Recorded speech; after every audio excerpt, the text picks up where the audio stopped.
Again, nagbabalik ang inyong gwapo na idolo, Jeric Ramirez. So, kamusta naman kayo guys?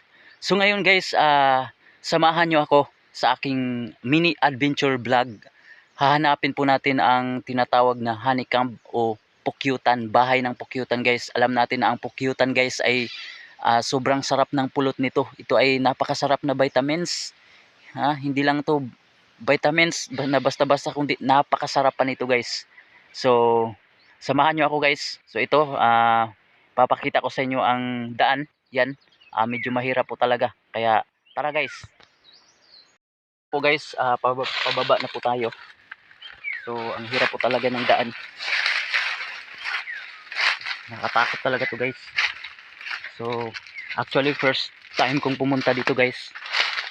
Walang maayos na daan. So, nagawa ko lang to ngayon dahil gusto kong hanapin itong tinatawag nilang bahay ng pukyutan guys. So ang hirap talaga dito guys. Ito ay isang sapa, wala na nga lang tubig.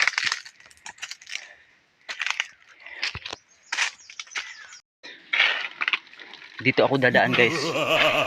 Susuong ako dito. Hindi to basta-basta ang adventure ko guys. Kasi gusto kong makita yung bahay ng pukyutan talaga.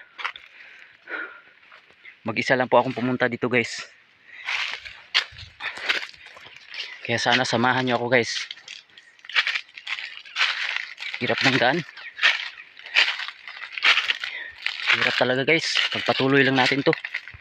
Finally guys, so we are here already at the place na kung saan sinabi nila na dito daw yung namumugad yung pukyutan guys. So yan, tingnan po natin, hinahanap po natin sa camera.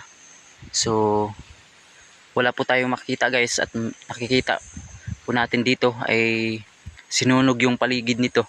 Yung yan, kita nyo naman, nasusunog po guys. Pati yung kawayan. Yan, sunog na lahat guys. Ibig sabihin yung bahay pala, yung honeycomb pa lang dito ba, or bahay ng pukyutan guys, ay nasunog na siguro or giniba na siguro. Siguro may mga taong pumunta dito guys. So kaya hindi po natin makita. So, hindi po natin makita guys dahil giniba na siguro. Buti na lang guys, walang tao dito pagdating natin. O ayan, wala na talaga. Ayan, sunog na talaga to guys. And thankful pa rin ako guys dahil nakarating ako dito. Nakapag-adventure po tayo kahit sandali lang. So hindi po natin nakita ang honeycomb, yung bahay ng pukyutan talaga. So nagiba na siguro. And masaya ako guys. Sana masaya din kayo na nakapag-adventure tayo. So alam ko na excited kayo sa mga nanonood ng video na to.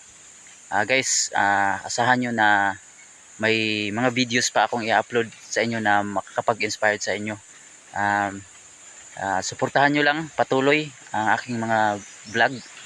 At sana patuloy po kayong mag-enjoy. So kahit hindi po natin nakita, at least gwapo pa din tayo.